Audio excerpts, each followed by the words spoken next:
Depuis la crise sanitaire, la Ludorie d'Ilsenheim a dû composer pour proposer des événements festifs avec les différents protocoles et autres contraintes. Aujourd'hui, avec l'assouplissement des règles sanitaires, la structure remet en place les soirées-jeux ouvertes au public.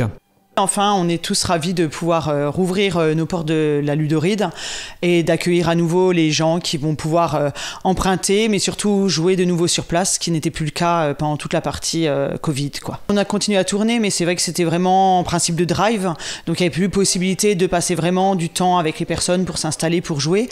Les personnes ne pouvaient rentrer qu'une personne après l'autre avec la responsable de la ludothèque, donc c'est vrai que ça évitait, enfin ça nous permettait pas d'avoir de relations vraiment à pouvoir expliquer correctement les jeux, etc. Donc c'était quand même plus restreint, on va dire. Les soirées-jeux sont de nouveau programmées tous les mois avec des thématiques selon la période de l'année. La Ludoride sera également présente sur le marché de Noël d'Ilsenheim le 4 décembre. Nouveauté, la ludothèque va dorénavant proposer des soirées-jeux dans d'autres villages de l'intercommunalité. Là, on a contacté des communes aussi qui ont accepté de nous recevoir. Donc, une fois par mois, nous allons faire des animations dans des salles polyvalentes des différents villages de la Comcom.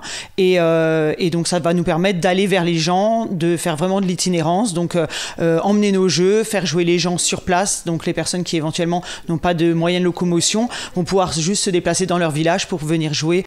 La Ludoride travaille aussi en étroite collaboration avec le Relais Petite Enfance et le réseau d'animation intercommunale pour proposer des animations jeux. Des services civiques ont été embauchés pour développer le secteur ado dans les collèges du territoire. Avec plus de 700 jeux pour tous les âges et aussi pour tous les goûts, les membres de la Ludo sont en mesure de conseiller leurs usagers et de trouver à coup sûr le jeu qui leur plaira. Alors, Micro Macro Crime City, pour tous les nostalgiques de Où est Charlie, c'est le jeu idéal, en sachant que c'est une enquête. C'est pas à mettre dans les mains des enfants parce que c'est quand même toute une histoire de crime, mais par contre c'est génialissime parce que on a une gigantesque carte et il faut qu'on cherche plein d'indices. On va prendre l'enquête d'initiation, le sombrero.